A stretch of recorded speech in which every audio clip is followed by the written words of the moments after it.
Hello viewers, welcome to my YouTube channel. In this video, I will be taking you through an easy question on a silent song and other stories. And the story here is Stanley Gazemba's Talking Money.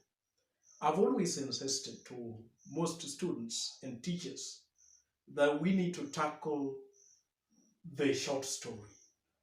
The short story is tested in Kenya Certificate of Secondary Education NEC exams in English paper 3, and it is always the third question. That is the optional set text section where, like for instance this year, we will have a silent song and other stories. There will be an artist of the floating world, and then the inheritance by David Mulwa. The reason why I insist that if it is possible, then we should tackle the short story is that the short story, in analyzing or in writing answers, it merely depends on recall. So long as a student can recall the contours of the story and can be able to place the story into episodes, then the student is good to go.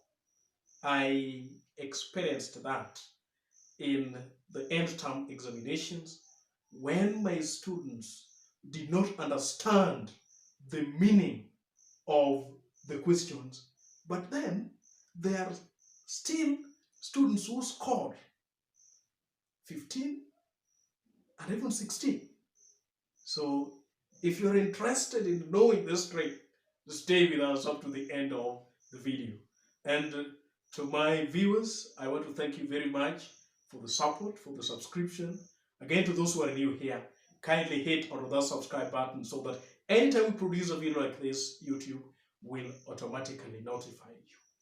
Question: discuss how superstition is brought out in Stanley Gazemba's Talking Money. Most students did understand the word superstition. To most of them, superstition meant the act of someone being superior to the others. But in the real sense, superstition is a situation whereby someone has beliefs in extra science issues like magic and so on and so forth. Like for instance, in the story Talking Money, there is the belief that the money by the gallows who Mukidanyi wants to send the land to is not clean. And it is not surprising that during the night, when Mukidanyi and Runika, the wife, are sleeping, then the Viganda spirits start talking from the direction where the briefcase holding the cool 500,000 shillings is kept. So, this is what the students who did not understand the term superstition did. They, in class, I had divided the story into the various episodes, the major events that take place. And the first one, when the story opened, then there is disagreement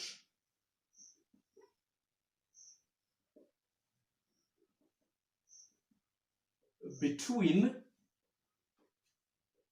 Mukidanyi and the brothers.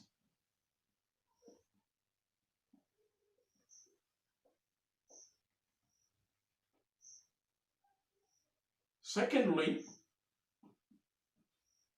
there is the disagreement between Mukidanyi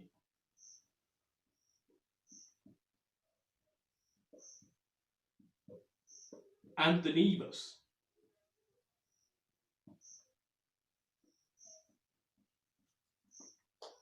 Thirdly, there is the assault on Runika.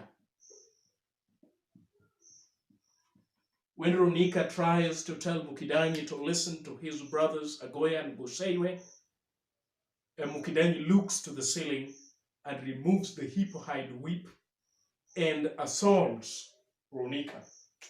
Then, fourthly, there is the long night.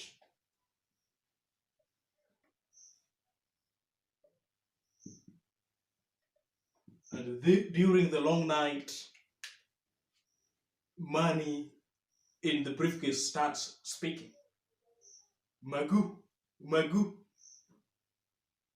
One says that it is so warm there and that they love their new host, that they will grow fat. And Ronika places that as the Viganda spirits. Then number 5, there is the agonizing trek.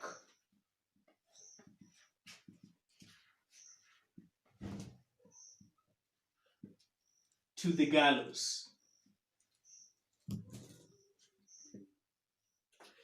Then lastly, the loss of the fertile land.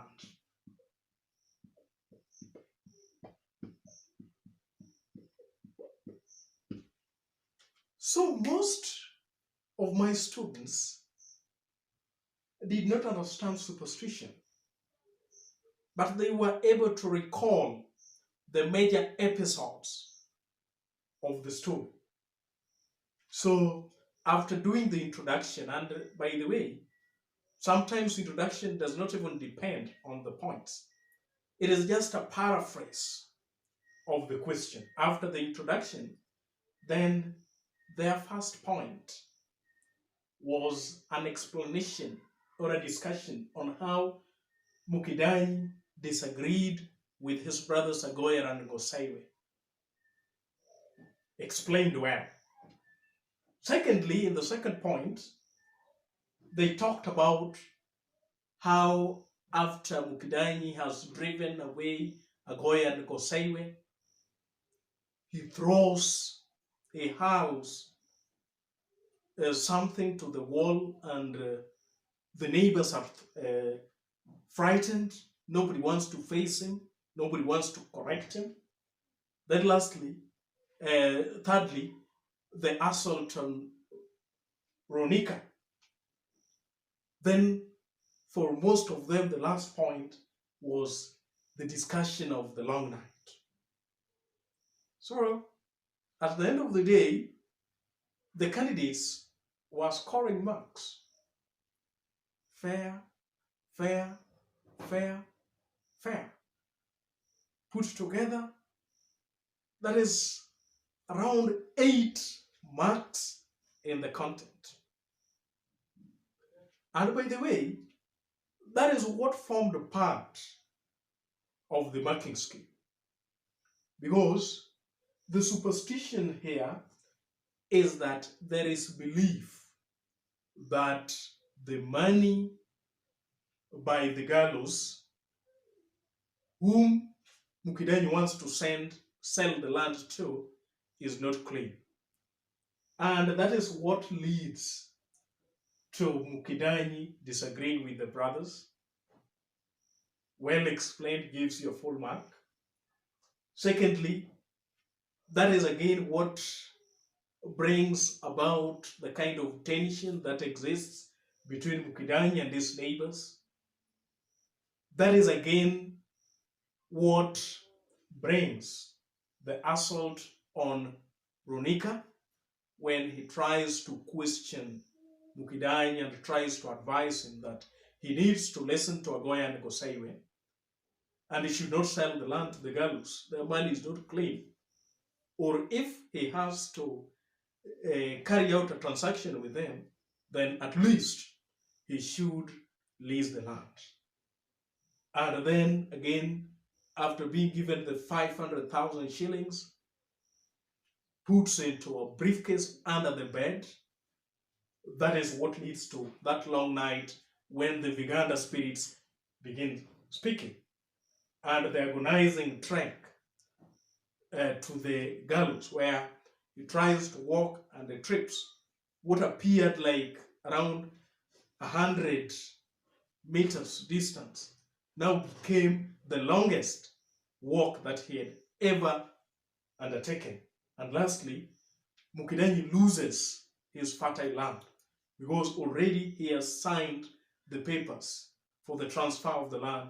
And again, he is forced by Runika to go to the gallows and throws away the money. So he has lost the money, and at the same time, he has lost the fertile piece of land. So that is some nugget of wisdom. You can try it out if you're a student, or if you're a teacher, you can try it out with your students. Just divide each and every story into episodes. Sometimes the questions, there could be a word in the question that is not coming out, and it happens. In such a case, you will realize that your students have an advantage over the rest. Thank you, viewers. Until next time.